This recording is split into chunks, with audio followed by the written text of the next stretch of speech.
Hello and welcome to another episode of the Magical World of G. Michael Vasey podcast series. And in this episode, I want to welcome Caroline Lindon. Caroline is somebody that I've been aware of for quite some considerable time and have interacted with routinely on Facebook.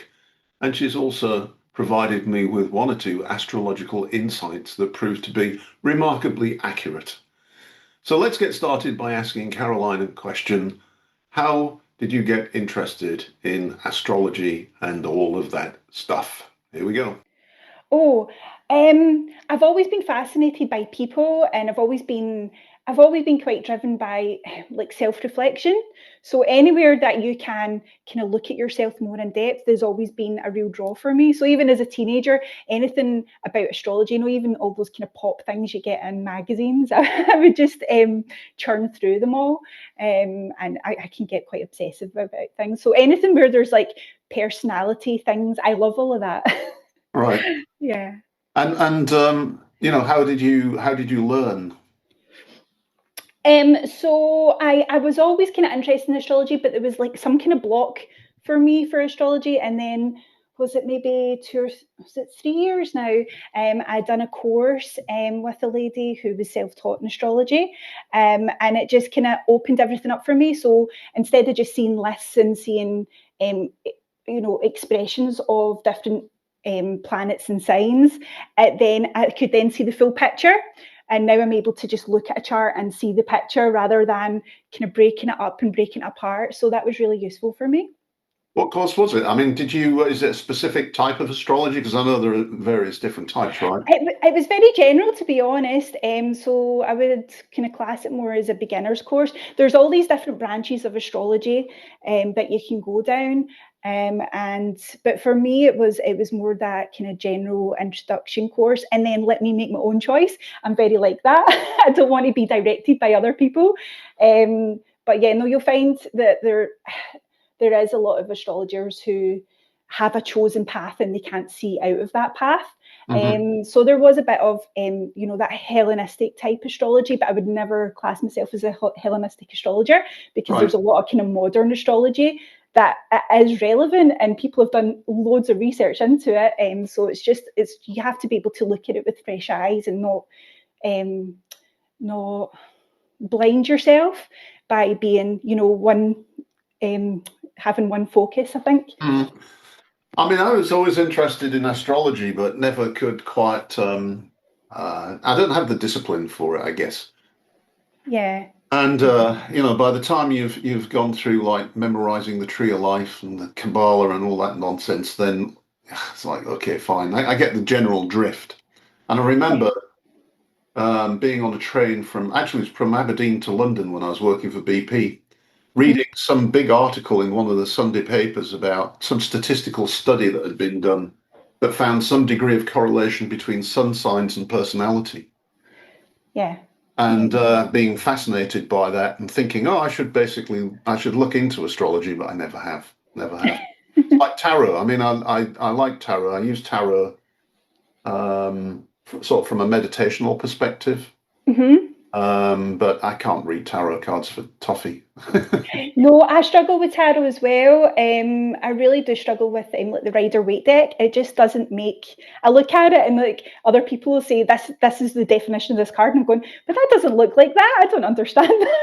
It doesn't really. It doesn't ring true to me. I have some oracle cards which I use, and they can be quite useful. And I've recently kind of got into the I Ching, but in honesty, I used to kind of do a little bit of that kind of stuff, but I don't really do it anymore. And when I do astrology as well, I generally do it. Something's happened, and then I look at astrology and see what the correlation is rather than trying to predict the future Hmm. in a lot of ways. So, yeah, I find it more useful as a reflective tool rather than a predictive tool. Right. So I see some of the articles you write on Substack, and I see that you're Yeah. looking in sort of something that's happened and trying to look at the astrology around it. Mm-hmm. Yeah, interesting. And are you interested in any other things like magic or any and paranormal or anything like that? Yeah, a little bit. I don't have. you know, like a lot of people say, I'm a magician, or I'm this, or I'm that. I don't really have a label, or I'm a witch, or I just do what feels right. And yeah, I feel very connected to like nature. I had some quite intense experiences with crows and stuff, but I don't really go into that much. So yeah, I am a bit of the weirdo. I think we all are, and you have to Oh, be yeah. to get into that. I mean, I spend a lot of my time just following. Well, let's back up. One of my friends, good friends, who's passed away, unfortunately, Sue Vincent. She got me started really, even though I'd done all these magic courses and been part of this school and that school and the other school. Mhm. She got me started because she said, Gary, she said, I'm having this amazing adventure following the birds. Yeah. I said, what? She said, I'm following the birds. Stuart and I went on this weekend trip, and the birds just led us to all these wonderful places. And now we're just following the birds, and they're teaching us all these lessons. And I'm like, the hell are you smirking? And then, of course, I find that now that's exactly what I'm doing. I'm not following birds. I'm following energy lines. Yeah. Yeah. And they're just, if you let yourself get into it, you just find this a tremendous adventure suddenly unfolds in front of you. So now I understand what she meant by just following the birds. But at the time, I was Yeah. like, what the hell are you smirking, Yeah, you just reminded me. The weekend there, me and my son were walking out from a shop, and we just started following this crow. And my partner and my daughter went into the car, and we didn't even notice. We were just walking away following a crow. But yeah, that's kind of how our lives work. Yeah, so I have like a beautiful beech tree at the front of the house, and I kind of see her as a kind of grandma tree. She kind of watches over the family. She's yeah, so her roots will come right under her house and things. So that's kind of where my thinking is. Um, Mhm. I am dyslexic, so you find with all the magical and occult type teachings, a lot of them are written. And that's kind of blocked to me. So I have to kind of go inside and look at things, and I'll just take a concept and I'll just think about it for a long time and kind of turn it around, rather than take. So it means that I don't just take on other people's opinions. I've got to sit and think about it for myself and try and figure it out myself. Makes you a very dangerous person. Well, I have so I'm Capricorn rising, so I'm ruled by Saturn. And I was born during the Saturn Pluto conjunction during the HIV epidemic, AIDS epidemic, and it sits in my 8th house. So that's the house of occult. So it's quite an intense placement. Well, I think we are all. I think we're all pretty dangerous, because we do think for ourselves. That's I just wrote my morning Substack, and Uh-huh. basically I've been having this last couple of weeks. Just YouTube keeps throwing up these intriguing videos, and I guess it's part of the algorithm, but I'm not so sure that it's not just also like synchronicity, or maybe it's both the algorithm and synchronicity. Hmm. And so I've been on this journey of like discovery, but not discovery, rediscovery. And Hmm. I suddenly, I got the answer yesterday to the like the big puzzle that was in my mind, and I knew the answer all along. I just needed reminded of it. Yeah, that's how I am. Yeah. And then I realized, that yeah, we're just we're living in an era where it's so easy to manipulate the vast majority of people, and they deliberately do it through the media and social media and everything else. And I was trying to think, well, if every turn you take, they've already figured it out, and they've got us surrounded, what's the answer? And I just realized the answer is just rise above it. Just right Yeah. above it. That's all. That's the answer. And I knew it all the time. But it's like I have to rediscover the answer. Yeah, it's like they've reframed the world, and people can't see the world for what it actually is. Yeah, And they talk about like, finding Eden, or finding like the promised land, all of these kind of things, Udama. They're looking for this place that used to exist, but it's always existed. It never went away. It's just the world has been reframed around us. exactly. Um, Yeah, yeah. That's exactly it. And so that was my morning Substack done. I thought, okay, good topic. And that's funny because when I don't know how you do your Substacks, but I sometimes, because I try to do one every weekday, yeah. I just start writing. Uh-huh. And it just comes out the way it comes out. And you know, maybe I'll start off by saying I was walking the dog this morning, and it finishes up talking about the apocalypse. No, you're a brilliant writer. It's just so natural to you. Like writing's not natural to me, and I think part of having a Substack was to try and push myself to just even share my thoughts, because I'm very introverted. I don't really share. So part of me, like sharing on social media, sharing a Substack, was just to clarify my thoughts and share them with others, and get feedback on them, really. So for Substack, for a while, I was doing articles every 2 weeks. Um, and then I'd mentioned to you, I went through a bit of an existential crisis when I came across this quote where it said Substack is like OnlyFans for intellectuals. And it just went, led me on this journey where I was like, I'm not an intellectual. I would never regard myself as an intellectual. And do I want to be paid for my thoughts? And I'm like, I don't know if I do want that. So I've kind of taken a little bit of a break from the Substack, although there's plenty of articles there for people to read if they want to. But I'll get back to it again. But I just, yeah, that's in my mind just now. You said also stop doing readings and things. I didn't do, yeah. So I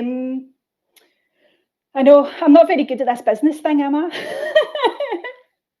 I think I've done client work for a long, long time. So before astrology, I had a very successful weight loss business in my hometown and in Glasgow city centre. And, you know, done really well from that. And I had clients from all over the world. And that was one of the things I wanted from that business, was to meet people and experience new things. I had clients who were opera singers and clients who, you know, they came from like the down and out areas, you know, families or gangsters and stuff. So, and that, I love that. I love experiencing that and being around different types of people and listening to their stories. I love storytellers. And so, and then after that, I've done a lot of work for like charities. In America, call them non-profits, where I was doing, because I'm a qualified therapist as well. So I was doing a lot of kind of coaching work with people who'd been long-term unemployed or who'd never worked. And so I was doing a lot of that work, you know, giving, providing them with qualifications, moving them into work. So I've done a lot of that client work, and the things I wanted to get out of it, I got out of it. And then when I started sharing my thoughts online, I was like, well, I have to say I'm something. So, okay, I'm an astrologer to define it. And if I'm an astrologer, then I need to offer appointments. And then I just found it's like, I mean, I was getting plenty of appointments, but I just found that maybe I wasn't giving my best self to people or something. My heart wasn't in the right place for it. Maybe it will be in the future, but right now it's not. And I think I need to listen to that, because I have no intention of taking money off people for subpar work, if you like. Right. No, I mean, I just I was intrigued by the fact that you stopped, and I wondered why. Within the astrology community, there is a lot of people attack each other, and I don't really like being part of that. And yeah, so it kind of makes me go like, you know, I don't want to be part of that. I'll just sit and observe you. To be honest, one of the things I've learned, and I was reminded of it just a couple of days ago, is that you know, there are a lot of people that portray themselves as spiritual magicians, astrologers, whatever. And at the end of the day, they're just egos looking for validation and money. Yeah. And they really have nothing much to offer. And a lot of things are just cults of the personality. Absolutely. And yeah. I've met a lot of, shall we say, semi-famous magical people, and being utterly unimpressed because they are the most flawed people I had the misfortune to meet. Not and you know, just for anybody watching, not all of them are like that, but I have met several like that. And at first I was like, just so gutted. Like, how can this person whose books I read and you know, how can they be such a miserable individual, you know? And then I realized that we always look outside for salvation, right? We always look for people to follow. Yeah. And I realized the actual person I should be following is the inner voice, the inside of me. So, you know, and I remember when I wrote the book on the hexagram, it was received material. And I, because I'm a PhD scientist, I started looking around for things to reference to prove what I was saying. And of course, I couldn't find very much. And eventually I thought to myself, hang on a minute, why am I trying to take a scientific method to something that's received? It's something that's coming out from me. And if it has validity, then people will find it useful. And if it doesn't, it won't. I don't need to prove it. Why am I trying to prove it? So Yeah. I kind of shifted my perspective, and but I still get disappointed when people that I respected in that community turn out to be less than perfect as I had them in my mind. Yeah. It's a never meet your heroes thing, isn't it? Oh, that's why I like people like Thomas Sheridan, because Thomas doesn't pretend to be like, Saint Thomas, does he? I don't know if how well you know Thomas Sheridan, but he doesn't pretend to be like a saint. He is what he is, right? Yeah. And he revels in who he is, and I think that's why increasingly I've started to realize I'm probably a pagan, not Christian, because I think you should be who you are and revel in it. Yeah, absolutely. The answer. That's why I'd encourage you to keep writing, because I find your articles to be very, very interesting, very insightful, and sometimes make me really think. And that's what I value in an article. Yeah, I think the main focus for me is encouraging people to learn skills for themselves. I think there's only so much someone else can tell you. So if you go and you look for you look for an astrologer or a tarot reader, they don't know you. They don't know you inside out, but you can find out so much more if you just learn the skills, and it doesn't necessarily need to be that hard. Even just the most basic skills, if you learn them, you can open up a whole world and new things for yourself. And you were talking about your book, The Hexagram. I don't read any books, but I did read that book. Oh, really? Yeah, before I read it, I'd went into the hexagram, and I don't know, I guess it was like hexagram mysticism, but I didn't have a name for it at the time, and I was just down this place with it. I started off with Frey and Freya, actually, in Ingwas, and I just went right in deep into it, and ended up at the hexagram, and then came across your book at that time, and read your book and everything, and started overlaying astrology with the hexagram and playing around with it and things. So yeah, it opened up a whole new door for me. I'm glad you did that, because to me, I don't know astrology enough to to overlay it as a key. Yeah. But I do know the Tree of Life, so that's what I did. I learned it on the Tree of Life and said, look, this is a key that unlocks some extra information from that glyph, right? Uh-huh. So I assume it does the same. I assume it does the same for astrology as well, to be honest. Mm-hmm. Different way of looking at things. But the funny thing is just recently the hexagram keeps coming up. And I'm thinking about adding a couple of chapters to the book, because I realize now that there's a lot of Gnostic texts that they talk about. They're not talking about hexagram, but they're talking about polarity, and they're talking about what comes out of the hexagram from a polarity perspective. And my sort of partner in crime, Eva, she wrote a Substack. She started the Substack too. And she wrote Substack about caves and mountains. And I said to her, went to dinner with her on Tuesday night. I says, you do realise you're talking about the hexagram there? She said, really? I said, yeah. The cave is like a down triangle, and the mountain is an up triangle. And if you put them together, you've got a hexagram, and the place of balance is in the middle. She goes, oh, you're right. It's funny, isn't it, how things like that work? Yeah. It's almost as if once you see something, you keep on seeing it, Absolutely, yeah. Yeah, absolutely. It's well, recently we've been in that. We've had an aspect happening between the outer planets at the moment, and the last time that happened in masculine signs, it was actually during the time of like Hiroshima, the attacks on Japan. And then after I'd seen that, everywhere it was all nuclear stuff. So it was like Iran happened. And then it was like the 80th anniversary of Hiroshima, Nagasaki, I pronounced that wrong.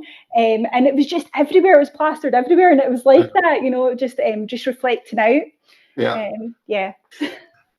So, I mean, in terms of astrology, what's it look like at the moment? Because I read somewhere that like the really bad period was a couple of weeks back, and we kind of got through it.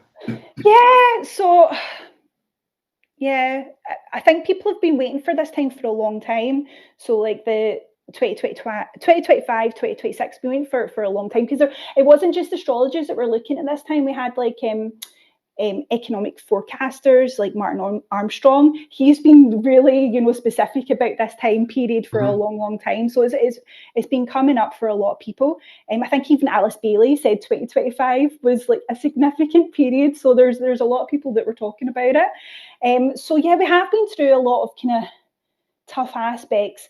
The biggest one I think was the Saturn Jupiter square. We're now at the other side of that. And that kind of affects us on a social level the most. So yeah, I do agree with that we are over the worst of it. But then there's this other part of me that's like, it's not over. Well, no, I mean, no, we just passed the peak. But No, I it's mean, not as I over. understand it, some of these sort of astrological aspects can have a longer last. It's not just that particular point in time; they have a longer lasting impact, right? Yeah, so the significance of like late 2024, 25 was that all the out of planets moved signs, and they all moved into masculine signs around about the same time, and they're all hovering there, and we're going to have Uranus moving back. What is that? Yeah, it comes back again, and then we've got like Neptune going back into Pisces as well. For a little bit. So we're not quite over the hurdles yet. So we're going to go back again, and we're going to come back to this point again. And we're looking at, let me see. Yeah, I think the biggest thing is like the Saturn-Jupiter conjunction that's been ongoing for a little bit. It's not going to be exact until February 2026, and it sits on the 0 degree of Aries, which is the beginning of the zodiac. So there's newness all around this, and anyone who tells you that the future is going to look such and such a way, they're telling you lies. We don't know what's going to happen yet. All of this is brand new, and a lot of it is being guided by Saturn and Neptune. So just for context, the last time Saturn and Neptune made a conjunction is when the Berlin Wall fell.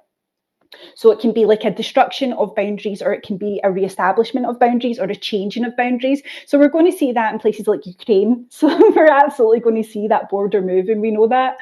And we're going to see that.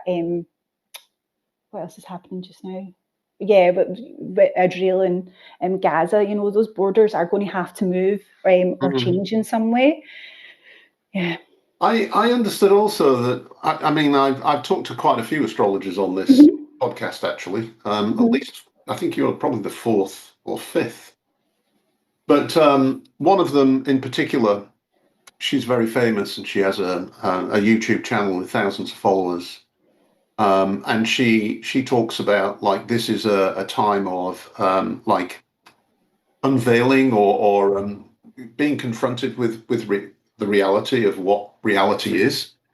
Do you see that sort of thing too? And where is it? Because I'm still waiting, to find out who's on the Epstein list and all that kind of stuff.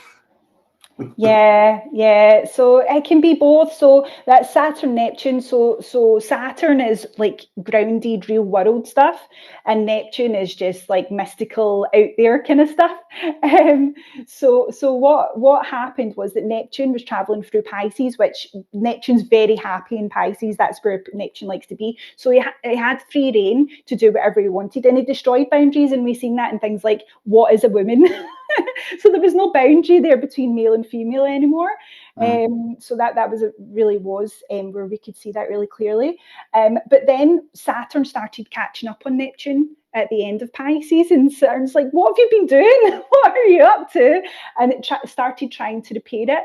And then we've seen that taking a whole new turn once they both moved into Aries. And then we had that court judgment where a woman is a biological female. So that was all an expression of that. So what I see is Saturn, because Neptune has had such free reins for such a long time, Saturn is going to bring in and force reality back in the situation. It's like the parent walking into the room and the child's made a mess and they're going, what have you done? And the parent has to come in and fix that now. So I kind of see that. So where back in the day we had the fall of the Berlin Wall, I see the walls going back up again. So we're seeing it with all the immigration stuff. So I feel as if we're going to start having much more structured borders within countries. I could be wrong, but that's the way that the general consensus is going at this time. Right.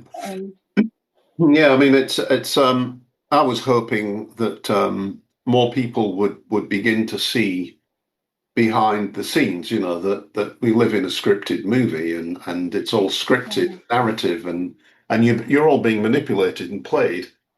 I think people, it's really weird. Like when we think of the alternative scene, like 10 years ago, all the stuff that was alternative is all quite accepted mainstream stuff now. But people are still going to be captured by the nonsense. They're going to maybe go down the right wing look of things and be captured by that in some way, or they might be captured by these online personalities, and I kind of see them a bit as gatekeepers. So they'll take people so far, and then they'll just block them, and they'll keep them in their cycle because they're feeding off them essentially. They don't want to let them escape from that. The other thing I was hoping for was disclosure, because I don't actually think they're aliens. I think they're intradimensional beings, and I think we've always been. We've always known about them, and we called them various names: fairies, demons, angels, goodness knows what. Yeah. And so I just put out a new book, called, I can't remember what it is, something about liminal worlds and the apocalypse, because I see the apocalypse not in the sense of, the second coming of Jesus, but in the sense of the awakening up, the people waking up to understand what reality is and taking control. Yeah. And, I keep hoping. I think I do begin to see, we seem to be splitting into two, right? Yeah. There seems to be one group of people that have figured it out and another group of people that are already swallowed the bait and they're never going to wake up. Yeah, absolutely. I had that realization quite a while ago, and a lot of it was connected to like technology. So there was going to be people that were just going to be completely captured by technology, and they're going to go down that route. And then there was going to be people who live more simple lives, and that's just the way it's going to be. Yeah, I think you're absolutely correct. And in fact, that video that I watched last night that sort of reminded me of what I already knew. It talked about how technology can be utilized to mind control people. And part of it is to basically cause utter confusion, to basically put you off guard so that actually you'll grasp onto the first stable thing, even if it's a thorn bush, and then believe it, right? And I just see that going on right now. I mean, that's the whole world, isn't it? It's just utter confusion.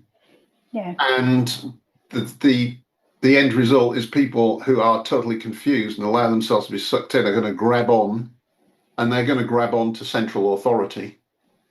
And hey, there you go. Yeah, I think like UK is a kind of microcosm of all the things that are going on just now. It's just like this little hotbed of potentiality, I think. I mean, the government that's in power just now is hated. People do not like that government. No. And they said they won by a landslide, but the votes were, people weren't voting. People just completely lost interest. People need a real alternative, and they're looking for a real alternative in the UK just now. But I do have fears about what might fill that void. Well, the problem is I don't know if there is an alternative. I mean, there pretends to be an alternative, but I listen to the individual who runs that alternative, and I'm not convinced that he isn't just another member of the same. Yeah, I don't think he's the answer either. I don't really want to get too political. No, not at all. But I think there's, so what I mean is there's still a void. So even if that party took hold in the UK, it wouldn't be enough. So there's going to be something that comes up, and I'm kind of concerned about what it is that's going to come up, because I think it could be quite dangerous. Yeah, I mean, I'm supposed to go. In fact, I just booked my trip. I'm speaking at a conference back end of October, mysterious Earth conference, and Uh-huh. so I just booked my trip, and I'm Brilliant. hoping to meet Rory Duff Hmm. and do a few things, but I'm not looking forward to coming back, to be honest. Yeah, where is it? It's basically just under Liverpool somewhere. It's opposite where I'm from, Hull, but on the other coast. Yeah, But yeah. I'm flying into Stansted, Mhm. and then I'm renting a car, and I'm going to Avebury and places like that. I mean, I just I'm not quite sure what to expect. Um, Yeah. and I don't want to get into trouble. I live here and I have a nice life. So No, not at all. So we moved to the countryside like 15 years ago. I knew something was coming. I just knew, and so part of that was a strategic move to to the wilderness, if you like. So yeah, so we are quite sheltered from it, and luckily my children are quite sheltered from it, so they can still go out and play and have nice childhoods, and so yeah, that's what I wanted them to have. yeah. This is a weird little backwater too. I mean, Czech Republic. It used to be a communist country, so they've just outlawed communism and they outlawed fascism. But Right. yeah, um, and the woke stuff. There's a little bit of it, but it hasn't really caught on. Hmm. And the Czechs are. I love their attitude. They're very. I will give it lip service, but sod you. We're not doing it. So Yeah. even during COVID times, I was, even though I thought I was being a bit of a rebel, I'm not vaxxed, and I couldn't go to restaurants and things. And I get a phone call from a friend, and he says, "Come and have a beer." I said, "What? Yeah, come and have a beer." So where the hell can I have a beer? He said, "Where you been? Just come join us." And I'm like, okay. So I go to this place, and of course there's a pub with a window. There's like 3,000 people all drinking beer and socializing in the street. And I'm like, how long has this been going on? Oh, since day one.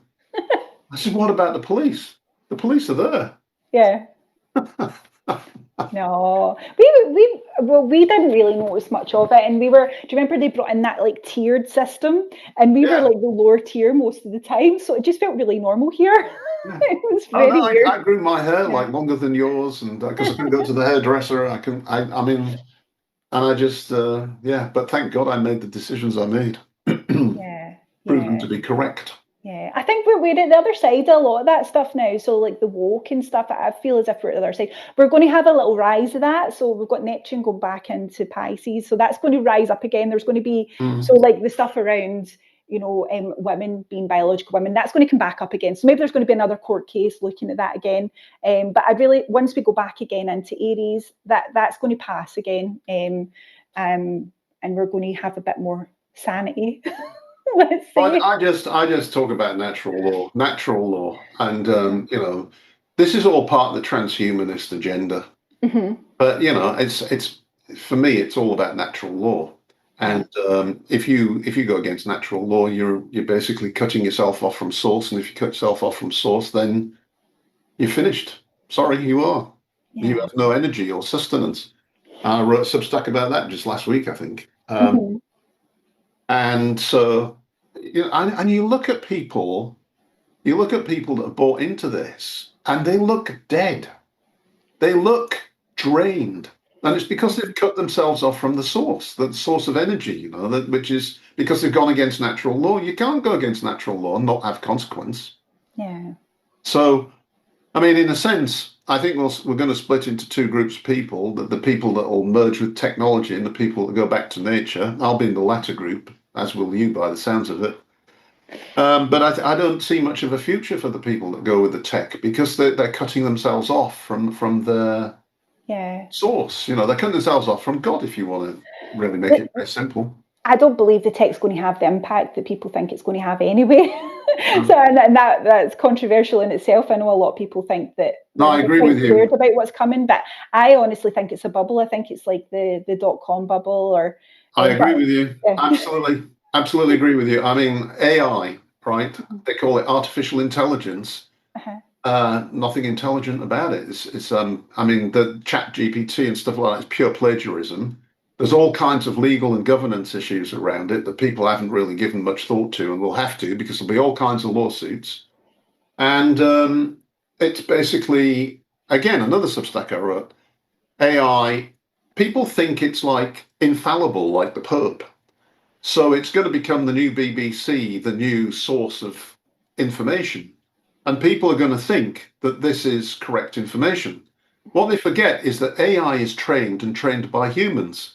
So Yes. if the humans have an agenda, so does the AI. It's simply promoting their agenda because they've trained it to have that agenda. Yeah, absolutely. Do you know, I'm not AI, I'm not against AI. It has its uses, it really does. I mean, we work with AI in business, and we implement it into companies and work with AI contractors and things. So I'm not against it. But I think it's just been over-egged. Agreed. I think it's connected to Pluto moving into Aquarius, sorry.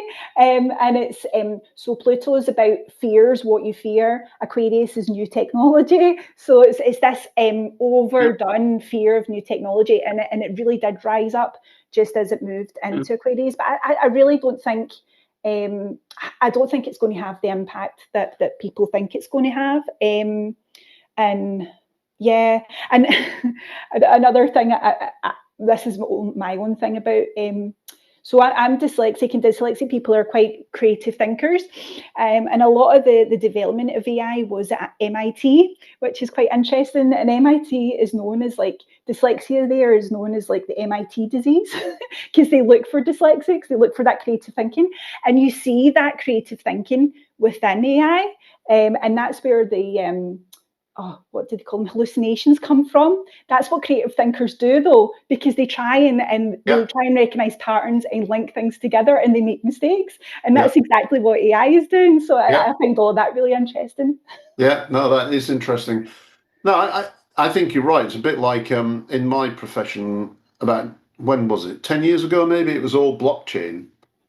And Yeah, I'm like, nah, blockchain has its role, has yeah, purpose, and it will find its ground, but it's yeah, not, it's not the be all and end all of everything. yeah, And I think AI is going to prove to be the same. yeah, I think it's yeah, overinflated, and yeah. I think, well, I mean, and I use AI. I mean, I do, but I don't use it to. I don't make it a substitute for my own thinking. Hmm. Yeah. So I don't want it making decisions for me.